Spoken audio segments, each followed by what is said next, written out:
Fast forward. Chad's also going to see if We can stretch things. Okay. The agenda today, a little bit about me, which I've been talking about, what I'm thinking, why the talk, why are we talking about pen testing. Basically, I'm going to give you my thoughts and ideas, and hopefully we'll have some time to discuss it at the end of the time. There's my contact information if you guys ever want to get in touch with me by the end of the talk, if you still want to speak to me. That's what I used to look like back in my pen testing at NSA days, when I had hair and had power. If you guys have ever heard of Paul Security Weekly, I'm one of the hosts there. I try to get on there at least once a month.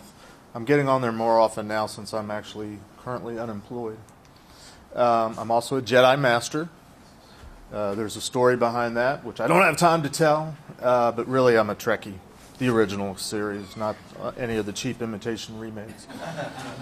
My 33 years of information and security experience, starting at NSA, ending up as a QSA, and then the last couple of years just been doing kind of the evangelism curmudgeon role. To put things in context, when I started at NSA, everybody know what that thing is? What is that thing? This is interactive things. Enigma. It's the Enigma, thank you. It was still a secret that we and our allies, the Brits, had broken that.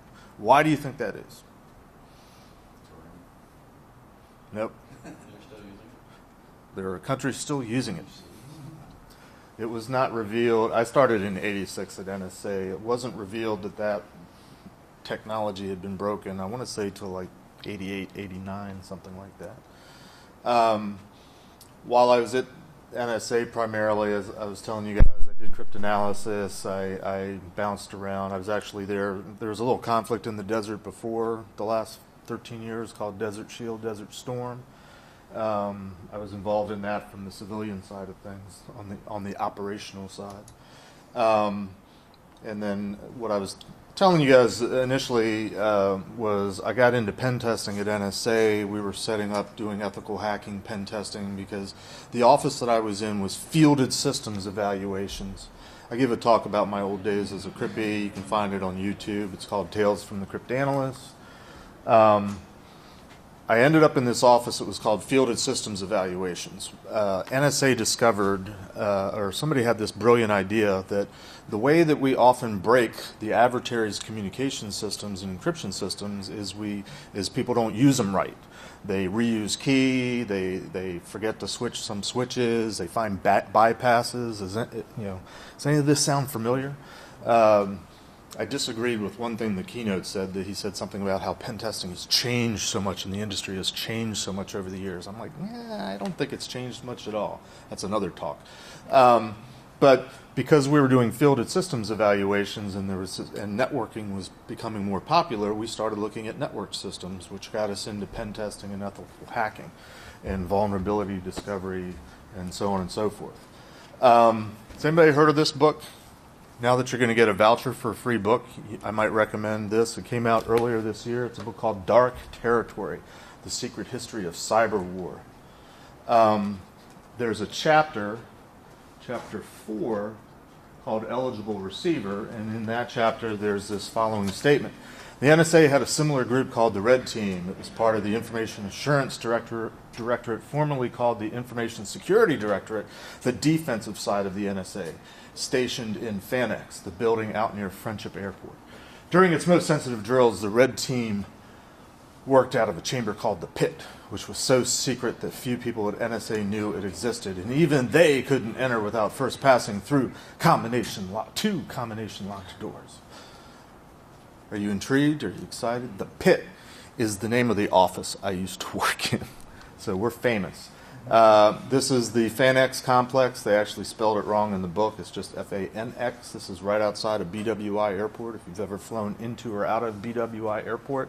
NSA was most of those buildings and still might be today for all I know. And Friendship Annex. BWI Airport used to be called Friendship Airport, so it was just Friendship Airport Annex or Friendship Annex. The Pit was in that building there, and it was on, what floor was I on? It was 20 years ago. I want to say we were on the second floor in that corner. I give another talk about those times. Be on the lookout for it. I actually submitted it for ShmooCon. I'm still waiting to see whether they'll accept it or not. But again, that's another story for another day. Pen testing. I started to tell you guys, I came out in the commercial world. I did pen testing for about 5 years in the commercial world, and then got away from it, got into doing PCI work, QSA work, and sort of wasn't doing anything technical per se for quite a few years, and only got back into it the last couple years when I started coming out to conferences again. So I'm at DerbyCon 2014. Ed Scotus is the presenter. He's giving a keynote on how to give the best pen test of your life. And I'm like, oh, that's cool. I'm going to learn about how pen testing has changed over the last 10 or so years since I've been sort of away from the hacker community. And so I'm sitting there listening very anxiously, and these are some of the points that he had. This talk's up on YouTube. You can find it. These were his key points. The best pen test of your life has great value, provides previously unknown insights, so on and so forth. He talked about, you've got limited budget, unlimited amounts of time. You can, go everywhere, do everything, get all the best results. But it kind of left me, I got a little bit irritated while I'm listening to this talk. It bugged me a little bit because, first of all, he didn't define what a pen test was. And I think that's kind of important because if you don't know what you're getting into, how do you know if you've been successful or not? Even beyond defining a pen test, just defining what the goals of a pen test are. I mean, what is a pen test? Anybody want? I mean, assuming there's no right or wrong answer, anybody want to take a stab at what is a pen test? Test control. Test controls? Could be. Assessment of the network. Assessment of the network. Okay. I mean, these are that's. Keep going. I mean, a pen test can be many, many things. I found in the early days when I came out, it's been 20 years ago, into the commercial sector, everybody wanted to have a pen test because everybody was plugging their networks and their what used to be closed internal systems. They were attaching them to the internet, and they wanted to know how to secure it. And of course, the industry was born where first you had to go out and do assessments, and scanning tools became available. Firewalls were available to protect the perimeter, and I'm sorry. Prioritized risk. Yeah, I mean, all sorts of stuff was going on, but it all started then with you've got things in place already. Let's do a pen test. But really, when I would talk to my customers and ask them, what do you want to get out of the pen test? And they're like, I don't know. I just know we need a pen test. And I'd say, well, do you want us to find a way into your network? Or do you want us to find all the ways we can get into your network? Invariably, they said, well, we want you to find all the holes. We want you to plug everything, discover everything. I said, okay, but that's not a pen test. That's a vulnerability assessment. So really, pen testing, what I did primarily in the early days, was far more often a vulnerability assessment. There were times where there was exceptions, but most people wanted to know everything that was wrong. That's a vulnerability assessment. I go away for 10 years, I come back, we're still talking about vulnerability assessment. So, again, there's no necessarily right or wrong answers. It's what do you want to get out of a pen test? What's the goal of a pen test? Back in my day when I was doing it many years ago, the goal was to get root. Nowadays it's more administrative access, but I was doing mostly Unix-based networks back then. So, we had our little fun stuff we did. We got the root dance, and, we had all sorts of little stupid things that we did, high-fiving each other when we got root. Sometimes the objective was, can you get here? Can you get to a particular system? Can you get to a particular data set or database? We had an executive at NSA put a file in one of his directories, in one of his folders, and the objective was, can you get to this file? And of course we got to it, and we added a message in response to the message that he'd written in this little text file. Is it discovery? Is it, I used to hear this a lot talking to customers. We don't do that. We don't store that data. Are you capturing sensitive, like, social security information, or in the credit card industry? Are you capturing and storing the sensitive authentication data, the 3 or 4 digits? Oh, no, we don't capture that. Well, you're accepting it here on your website. Yeah, but we don't store it. Well, inevitably, when customers said, we don't do that, Our job was to discover, oh yeah, you do. And so it was an educational exercise, perhaps.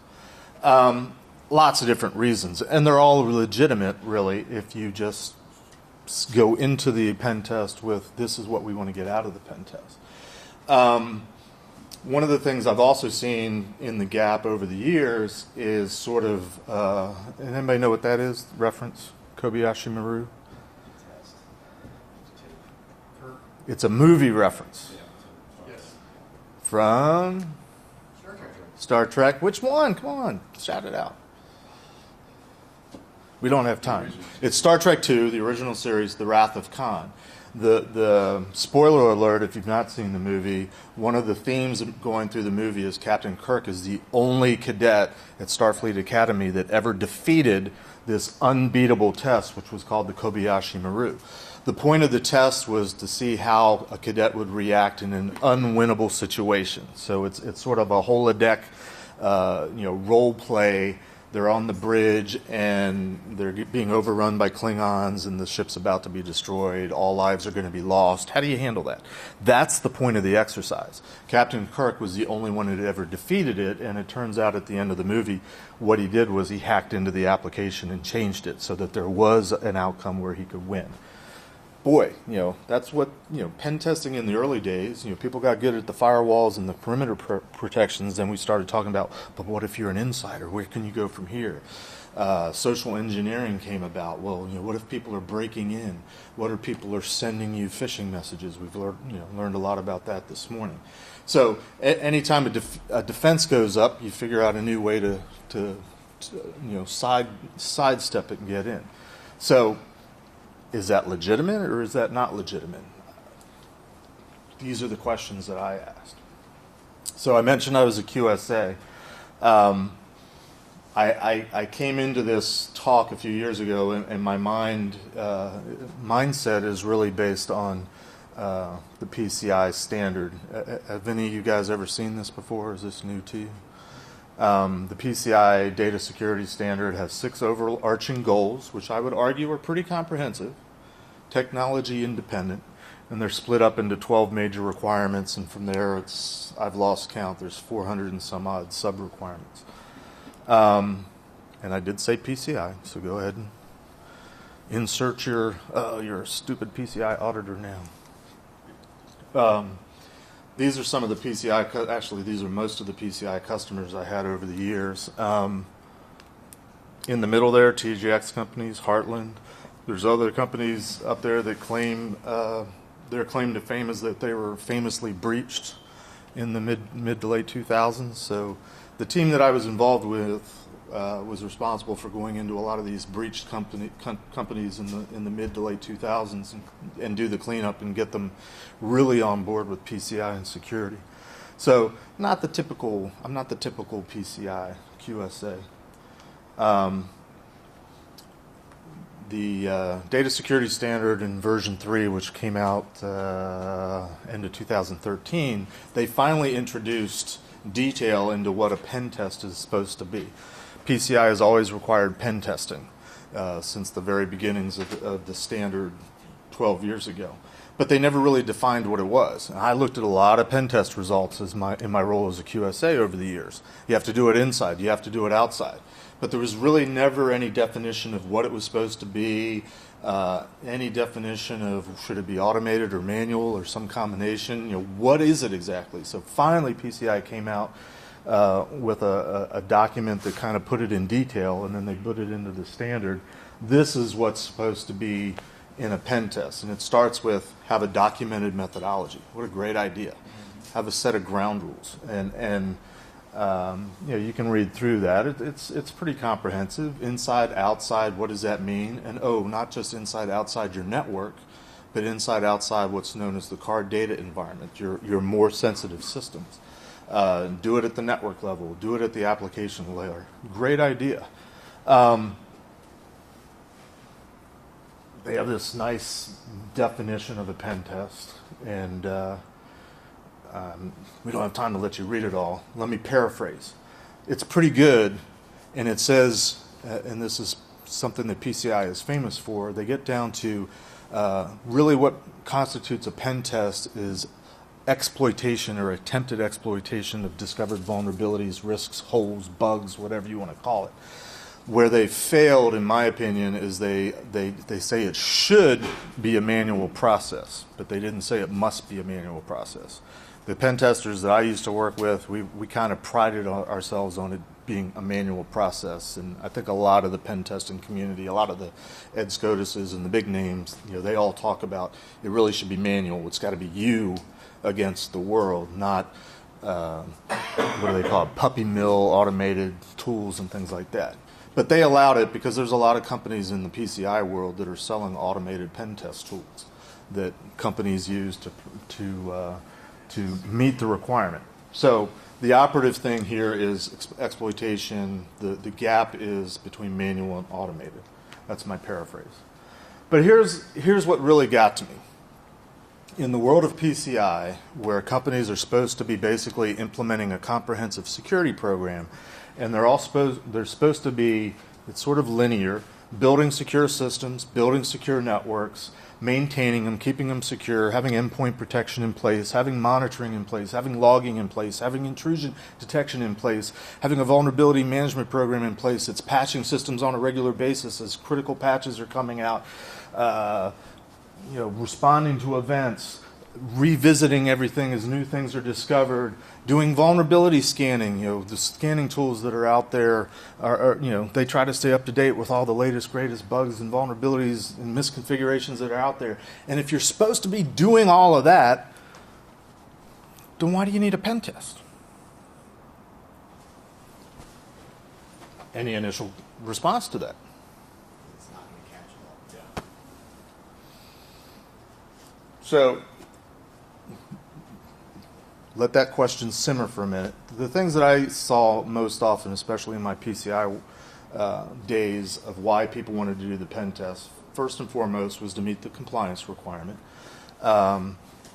Again, most companies wanted to treat the pen test as a vulnerability assessment, find all the problems. We did, in our days of pen testing, when I used to do it, we started dabbling into the testing of the defense mechanisms, especially when IDS was first coming out. It became kind of a cat and mouse game. If you do a certain amount of activity, do the detection mechanisms trigger an alert and you're caught. And so we used to come in stealthy and gradually sort of turn up the volume. Unfortunately, back in those days, and I don't know if it's changed a whole lot, we'd kind of spin the volume to 11. And still nothing would happen. They still didn't detect us. And what we tried to do with our pen testing results was try to turn the reports into learning opportunities. Hey, here's things that are wrong with your network. Here's things with the fundamental ways that you're going around doing networking, or just simply you're unaware of what you've plugged into and what are the features and the capabilities of the technologies that you're using.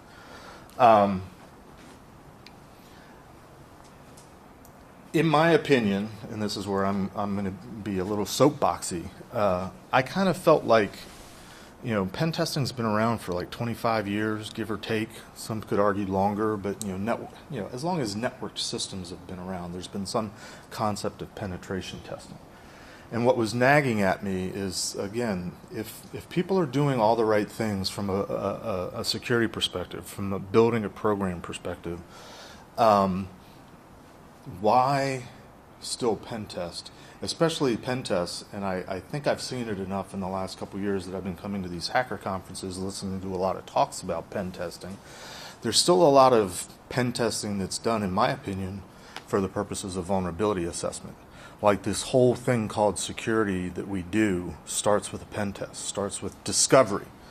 And while I think discovery is legitimate and pen testing is fun, I wonder about especially if I'm doing it as a consultant or a third party for a customer, is it really the most cost-effective way to educate and aware and find problems and find issues and goals and misconfigurations and things like that? So where my head is that penetration testing in terms of what it is and what you're doing in terms of the goals should start to be more focused on not vulnerabilities, because you've supposedly got mechanisms in place to find and discover and keep your arms around vulnerabilities. And by the way, they're pervasive and ongoing, and there are always going to be more and more vulnerabilities. But maybe pen testing should really start to focus more on the threats. It was talked about a little bit. A specific type of threat or threat agent was discussed in the keynote this morning. But yeah, how do you protect against phishing? If that's a common way for the bad guys and the attackers to compromise networks. There's more automated attacks that are out there today. When I first started out, it was people trying to break into systems and actually breaking in, getting through the firewall, getting into the internal network. And what the hell is an internal network these days? But so the technology's changed, the landscape has changed, the fundamentals, the philosophies, I don't think have changed a whole lot. There's bad guys, and I think I left his talk early. I don't know how much he went into this, but there's bad guys, there's threat agents that may or may not want to do something to you, your company, who you're working for, your customer. It's good to take time to figure out who that might be and what their motivation might be. Take a step outside of the technical realm of everything. He was touching on that a little bit. But here's where I was at. My idea of the ideal pen test, you have a good solid methodology, you know what your goals are, all parties agree, this is the objective of the pen test. And again, with my thinking that this is a customer, this is somebody that I'm trying to help become more secure and to protect whatever it is they're trying to protect. At the end of the day, when the pen test is performed, I get no results. It's a fail. That to me is the ideal pen test because the company is secure. Or my attempts, the pen testing attempts, are detected and detected early and blocked, or at least the red flags go off, the alarms go off, and there's a response. That to me is a perfect pen test. Not one that finds more vulnerabilities. And if you ask a lot of pen testers, Security Weekly a month or two ago, we had a guy on that works for a pen test company, and he had gone through a bunch of their customers and just did a survey of how did we break in, how did we get access, admin access, global domain access, and he categorized it. And the top 5 ways was exploitation of trust relationships, passwords, weak shared passwords, common passwords, some variation of passwords, and basically lack of segmentation, a flat network. Everything could see everything. I'm like, that's what the F it was 25 years ago. Why are we still doing pen tests finding that stuff? When I used to do pen tests, if we found something like a default password, we'd stop the exercise and say, we don't need to be pen testing you. We need to spend your money educating you. I had a customer one time that they had just installed a firewall. It was a brand new firewall, top of the line firewall, 20-some years ago, so you probably have never heard of the product. They'd gone through all the training classes, they got their certificates, they set it up. This was back in the days when firewall rule sets were like 25, 30 rules, so it was pretty basic. The idea of a DMZ was actually you had actual network segments that were sort of linear, not multi-homed like they are today, not all on a virtual device like they are today. Well, we started poking them from the outside, and it was like there was no firewall there. And we went inside, and we would start on the outside, go on the inside. And while we were on the inside, they started getting DOS. And of course, we were the ones blamed, so we said, time out, let's look at your firewall rules. Well, we're looking at their very short list of firewall rules, and the final rule was any, allow. So I said, time out, we're done. We're not doing a pen test anymore. We're gonna teach you guys how to architect your network and set up firewall rules that actually work. And that was a seminal moment for me in my career, because when we presented this to the customer, I want to say it was their CFO, he's like, wow, that's the smartest engagement I've ever seen, because usually when we hire people to do a job, they just do the job and take the money and, well, you paid for us to do it. So that's sort of, that helped to mold my career and my attitude that I should always help the customer and do the right thing regardless of what the contract says. So anyway, I really think we're not there yet as an industry. Pen testing still comes up way too much in terms of vulnerability discovery. And while I think pen testing is important and legitimate, I think it's a safety net exercise. It's a live fire exercise that you do after you've done all the things that you think you can do to protect your network. That really it's much more threat-based. It's being creative. You know, what if we do have an insider? What if we've pissed off somebody in development? Or what if we've pissed off somebody in accounting? What if we hire third-party cleaning crews that come in overnight? You know, it's okay and it's legitimate to test all these different scenarios. Hopefully, because you've already gone through the exercise of what are the bad guys, who are the bad guys, why would they come after us, what would they be trying to get, what are we trying to protect at the end of the day. So just applying a little bit more logic perhaps and more of a flow to it, not just simply, well, pen testing is a way to discover more vulnerabilities. A lot of the guys on the Security Weekly show are pen testers, and they talk about, I just did this really cool job and we found a default password. I'm like, how are you writing that up as a vulnerability? Because to me, the finding is not, I found a default password. To me, the finding is you've got something wrong with your security program that allows a default password to be out there in the first place. There's something in terms of the processes, and by processes I primarily mean the manual, the people applying and doing all the things. One time we did a pen test where we were hired to just look at the firewall. Single interface, single IP address. We were hired to just, can you break in through the firewall? And while we were just doing sort of scanning of their environment, we saw web servers, and they were not part of the scope of our engagement, but we poked enough to say, these look like default installs. This is back in probably Windows NT days.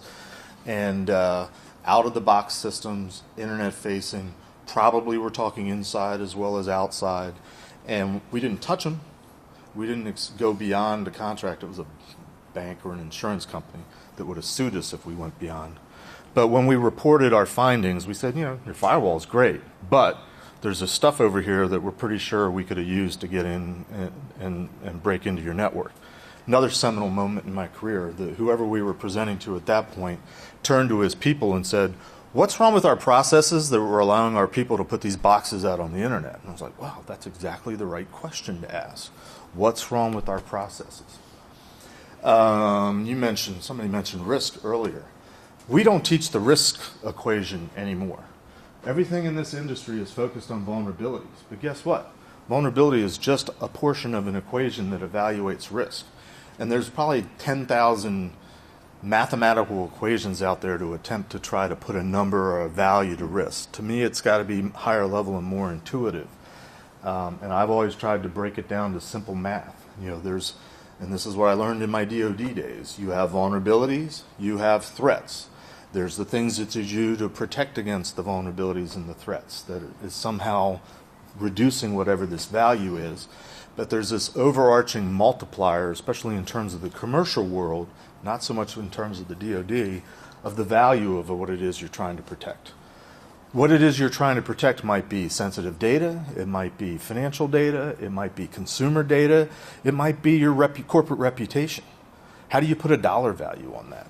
How do you define what the risk is and how much you invest against protecting it against the bad things happening? I'm sorry? Especially if it's qualitative. Especially if it's qualitative. And I've talked to many customers over the years, especially in the early days. What do you not want to happen? Well, we don't want to get our names in the, it used to be in the newspaper, now it would be on Krebs, right? We don't want to be the next company that's victimized and has our name plastered all over the place. I'm saying, okay, how much do you want to protect against it? I mean, the story that I will tell hopefully at ShmooCon is about one of the early forensics exercises that we did for a customer that had to do with just their website being defaced. I mean, who cares about their website being defaced? Well, large companies, especially in the early days, that cared about corporate reputation and how might this impact our value, our stock value, our stock prices, our corporate image, our customer confidence in conducting business with us. Hard to do. We need to talk more about this. And oh, by the way, I've heard people say this just in the last couple months, because I've gone out to conferences and trade shows and I've seen companies that advertise, we're experts on threat. I'm like, what's a threat? And they're like, well, it's a risk. I'm like, no, it's not. It's part of an equation that leads you to what risk is. So we need to learn what these terms are and what they mean, and you don't have to agree on an exact absolute value, but for the love of God, have some understanding of the interplay and how these are component parts of this overall nebulous thing that we call risk. Frankly, we're in the risk business. We're not in the security business. I mean, that's my bottom line. How do you do this? And this sort of bleeds into some of the other talks that I've given that are out there.